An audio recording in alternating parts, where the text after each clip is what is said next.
السلام علیکم ورحمۃ اللہ وبرکاتہ۔ میں ہوں سفیان علی فاروقی، اور دوستوں آج جو کتاب لے کر ہم آپ کے سامنے حاضر خدمت ہے اس کتاب کا نام ہے نبی کریم صلی اللہ علیہ وسلم کی آئلی زندگی۔ دوستوں اللہ تبارک و تعالیٰ نے نبی کریم صلی اللہ علیہ وسلم کی ساری زندگی کو ہمارے لیے اسوہ حسنہ بنایا، اور ہر مسلمان پر یہ ضروری ہے کہ وہ اپنی زندگی کو نبی کریم صلی اللہ علیہ وسلم کی زندگی کے مطابق گزارے۔ اب نبی کریم صلی اللہ علیہ وسلم کی زندگی کیسی تھی؟ آپ صلی اللہ علیہ وسلم کا اٹھنا کیسے تھا، بیٹھنا کیسے تھا، چلنا کیسے تھا، معاملات کیسے تھے، معاشرت کیسی تھی؟ جب تک ہم سیرت النبی صلی اللہ علیہ وسلم کا مطالعہ نہیں کریں گے اس وقت تک ہمیں کیسے پتہ چلے گا کہ آپ صلی اللہ علیہ وسلم اپنی فیملی کے ساتھ کیا برتاؤ تھا، آپ صلی اللہ علیہ وسلم کا اپنے خادمین اور غلاموں کے ساتھ کیا برتاؤ تھا، اپنے دوست احباب کے ساتھ کیا برتاؤ تھا، دشمنوں کے ساتھ کیا برتاؤ تھا۔ آپ صلی اللہ علیہ وسلم نے مدینہ کی ریاست کو کس سانچے میں ڈالا، اور نبی کریم صلی اللہ علیہ وسلم نے اس پورے معاشرے کو ایک رفائی معاشرہ کیسے بنایا،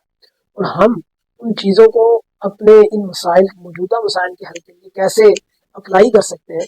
میرے دوستوں یہ چیزیں اس وقت تک ہمیں سمجھ نہیں آ سکتی، اس وقت تک ہمیں پتہ نہیں چل سکتی جب تک ہم سیرت النبی صلی اللہ علیہ وسلم کا مطالعہ نہیں کرتے۔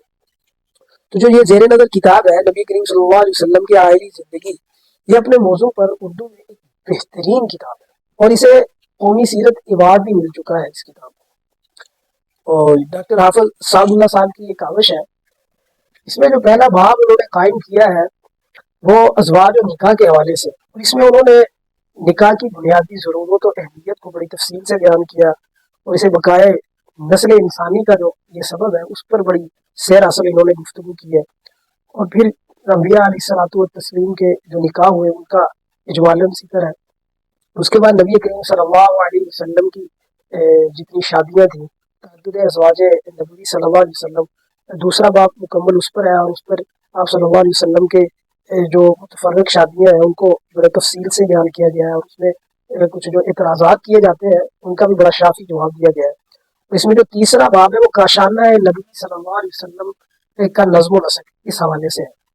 اور کیا ہی عمدہ یہ باب ہے جس میں آپ صلی اللہ علیہ وسلم کی جو گھریلو زندگی ہے، اور آپ صلی اللہ علیہ وسلم جو اپنے گھر میں جو آپ صلی اللہ علیہ وسلم کے معمولات تھے اس کو بڑا تفصیل سے ذکر کیا گیا ہے، اور آپ صلی اللہ علیہ وسلم کی جو سادہ طرز زندگی تھی اس کا ایک مکمل جو ہے وہ اس میں نقشہ کھینچا گیا ہے۔ آپ صلی اللہ علیہ وسلم مہمانداری کیسے کیا کرتے تھے، گھریلو کام کاج میں کس طرح ہاتھ بٹایا کرتے تھے،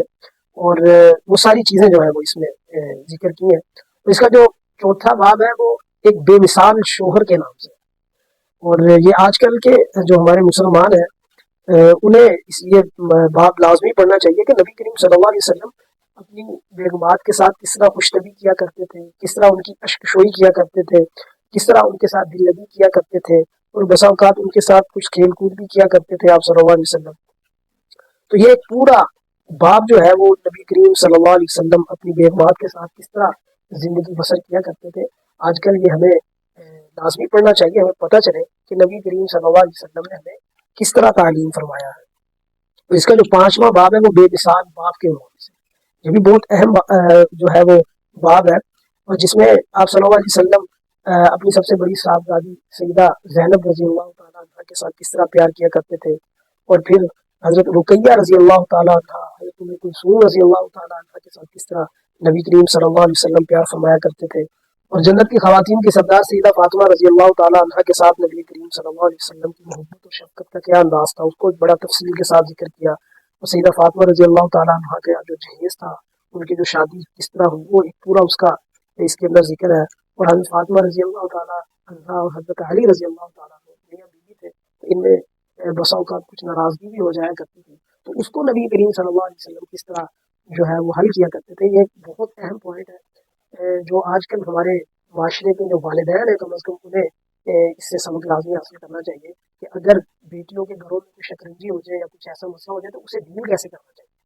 تو یہ ہمیں اس میں بڑی اہم چیز ملتی ہے۔ اور پھر اس کا جو چھٹا باب ہے وہ ہے بے مثال آقا کا،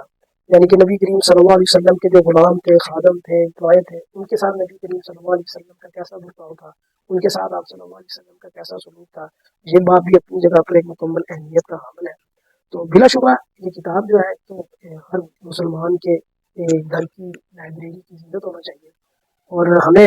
اس کتاب کو لازمی پڑھنا چاہیے۔ اس میں آج کل جو ہمارے گھروں میں تقریباً جو 90% مسائل ہیں، بلکہ 100% مسائل ہیں، ان کا حل اس کتاب کے اندر موجود ہے۔ نبی کریم صلی اللہ علیہ وسلم نے، آپ صلی اللہ علیہ وسلم کی جو گھریلو زندگی تھی اس کو آپ صلی اللہ علیہ وسلم نے کیسے گزارا، اور وہ جو اس وقت جو مسائل پیش آتے تھے ان کا حل آپ صلی اللہ علیہ وسلم نے کس طرح فرمایا،